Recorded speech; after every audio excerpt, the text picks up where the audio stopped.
మరి ఇక్కడ ఏం జరుగుతుందని తెలుసుకోవడానికి అయితే మరి ఇక్కడికి రావడం జరిగింది. ఇక్కడ ఉన్న పరిస్థితులు చూస్తే ఎన్ఆర్ఈఎస్ నిధుల్లో సుమారు 50 లక్షల రూపాయలు ఏదైతే దత్తి దన్నన్నపేటకి తార్ రోడ్డు నిమిత్తం పంచాయతీ వాళ్ళు తీర్మానం ఇచ్చి తర్వాత మండల పరిషత్ నుంచి జిల్లా పరిషత్ నుంచి తీర్మానాలు అయ్యి మరి ప్రభుత్వం శాంక్షన్ చేసిందో ఆ రోడ్డు మానేసి ఈ పక్కన సుమారు ఎన్ఆర్ఈజిఎస్ ఫండ్స్లోంచి 40 అడుగుల రోడ్డు వేయడం నిజంగా ఆశ్చర్యం అనిపించింది నాకు. ఎందుకంటే ఎక్కడ కూడా లేదు, ఇటువంటి ఎన్ఆర్ఈజిఎస్లో ఇటువంటి రోడ్లు వేసింది ఎక్కడ కూడా చూడలేదు.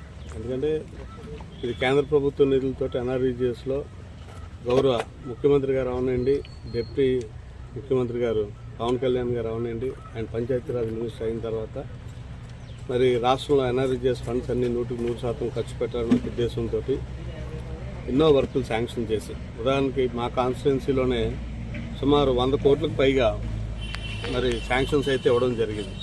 మరి అందులో ఒక రోడ్డు బదులు ఒక రోడ్డు నిర్మిస్తూ ఇది కూడా ఒక కంపెనీకి పనికొచ్చే విధంగా, ఇది రైతులకు కానీ ఎవరికి కానీ పనికొచ్చేది కాదు.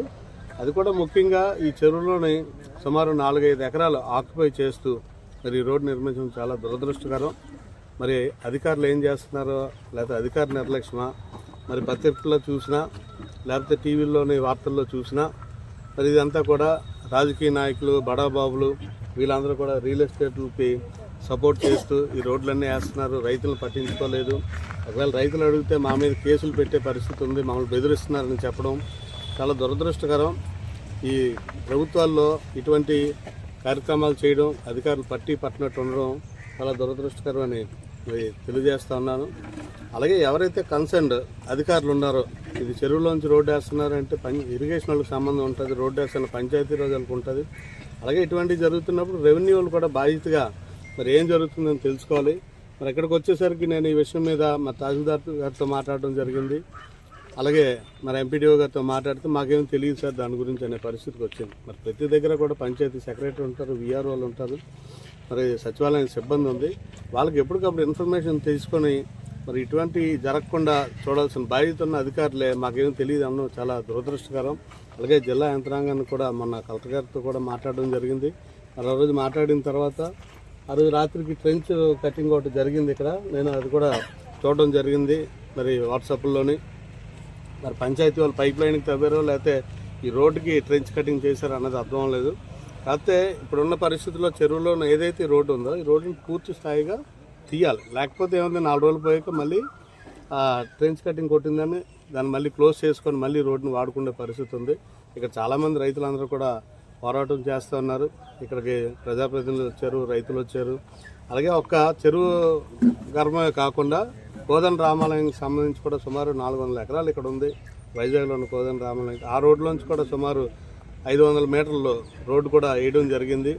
ఖచ్చితంగా మా ఆలోచన తర్వాత మా ఉద్దేశం ఏంటంటే ఇటువంటి చర్యలు ఎక్కడ జరిగినా కానీ వెంటనే ప్రభుత్వం దీని మీద తక్షణ చర్యలు తీసుకోవాలి. ఏదో మాట వరుసగా కార్యక్రమాలు చేయడం కాకుండా నిజంగా మొన్న నేను చూశాను రాష్ట్ర అధికార ప్రతినిధి గొంపకృష్ణ గారు కూడా దీని మీదకి వచ్చి ఆయన మాట్లాడడం, రైతులు ఆయనకి రిప్రజెంట్ చేశారు. దాని మీద మరి ఆయన వచ్చి దీని మీద పోరాటం చేయడం కూడా హర్షిస్తూ ఉన్నాం. ఎందుకంటే ప్రభుత్వంలో ఉన్నప్పుడు కూడా ఆయన ఆ విధంగా రావడం, అలాగే మళ్ళీ రైతులందరినీ తీసుకెళ్ళి ఆయన ఎంపీ గారితో చెప్పడం, ఎంపీ గారు కలెక్టర్ గారితో మాట్లాడడం, కలెక్టర్ గారు దీని మీద యాక్షన్ చేసుకోవడం, నిజంగా ఎంపీ గారిని కలెక్టర్ గారిని కూడా అందరినీ మా రైతుల తరఫున వాళ్ళందరికీ కూడా అభినందనలు తెలియజేసుకుంటూ ఉన్నాం. అంతేకాకుండా ఎవరైతే దీన్ని నిర్లక్ష్యంగా చేసి, ఎందుకంటే రాజకీయ నాయకులు రకరకాలుగా అన్నీ చెప్తూ ఉంటారు, అది కాకుండా మన ఉద్యోగ బాధ్యత కూడా మనం చేయాలి. కాబట్టి ఆ ఇరిగేషన్ డిపార్ట్మెంట్ అవనండి, రెవెన్యూ సిబ్బంది అవనండి, లేకపోతే పంచాయతీరాజ్ ఏఈ అవనండి, డిఈ అవనండి, వాళ్ళ మీద చర్యలు లేకపోతే ఇటువంటివి జరుగుతూనే ఉంటాయి.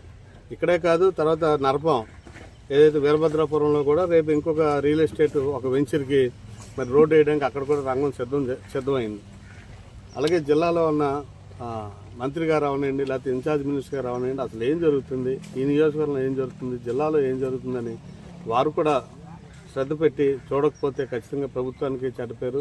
ఏదైతే ప్రభుత్వం ఆలోచన చేసి ఈ ఎన్ఆర్ఈజిఎస్ ఫండ్స్ అన్నీ కూడా గ్రామాల అభివృద్ధికి అవనండి, మరి రైతన్నులకు సపోర్టివ్గా అవనండి, రేపేమో ఇరిగేషన్ వర్క్స్ వస్తున్నాయి, అలాగే హార్టికల్చర్ వర్క్స్ వస్తున్నాయి, ఇవన్నీ కూడా సక్రమంగా జరుగుతున్నాయా, ప్రజల కోసం ఈ వర్కులన్నీ పెడుతున్నారా, లేకపోతే ప్రజాప్రతినిధులు వర్కులు చేసుకోవడానికి ఇది పెడుతున్నారు అన్నది కూడా ఒకసారి దాని మీద కూడా ఎంక్వైరీ చేయాలని తక్షణమే మా డిమాండ్ ఏంటంటే కలెక్టర్ గారు ఎవరైతే అధికారులు దీనికి రెస్పాన్సిబిలిటీ ఉన్నారో ఏఈ అవనండి, డిఈ అవనండి, అలాగే ఇరిగేషన్ అవనండి, అలాగే రెవెన్యూ సిబ్బంది వాళ్ళందరి మీద తగు చర్యలు తీసుకోవాలి.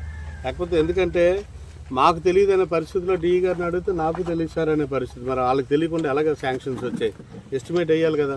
ఎస్టిమేట్ జేఈఓ డిఏ ఎస్టిమేట్ వేసినప్పుడు 40 అడుగుల రోడ్డు ఎస్టిమేషన్ వేసారా, లేకపోతే ఎన్ఆర్జీఎస్ నామ్స్ ప్రకారం 10 అడుగులకి ఎస్టిమేషన్ వేసారా?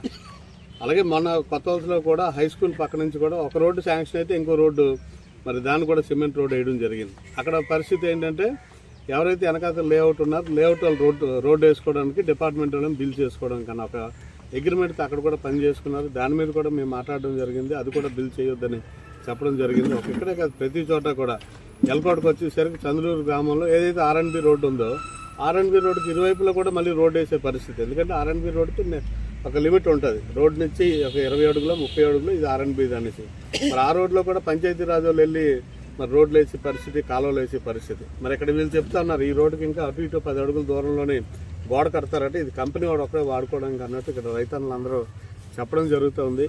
కాబట్టి తక్షణమే ప్రభుత్వం ఆలోచన చేయాలా. ఈ విషయాన్ని ఒక్క విజయనగరం జిల్లాకి కాదు రాష్ట్ర పెద్దల దగ్గర కూడా అటు పవన్ కళ్యాణ్ గారి దగ్గర కావనండి, చంద్రబాబు నాయుడు గారి దగ్గర కావనండి, అలాగే లోకేష్ గారి దగ్గర కావనండి, ఖచ్చితంగా ఈ విషయాన్ని తీసుకెళ్తాం. గౌరవ ఎంపీ గారి దగ్గర కూడా ప్రత్యేకంగా వెళ్ళి, ఎందుకంటే ఇటువంటి ఒక దగ్గర వదిలేస్తే ఇదే ఆనవాయితీ అయిపోతుంది. అధికారులు అందరూ మరి ఎందుకు నిర్లక్ష్యం ధోరణితో ఉంటున్నారో లేకపోతే వాళ్ళు ఎటువంటి ఒత్తిళ్ళకి మరి లోనే ఇలాంటి వాటికి ఒప్పుకుంటున్నారో అర్థం కావడం లేదు.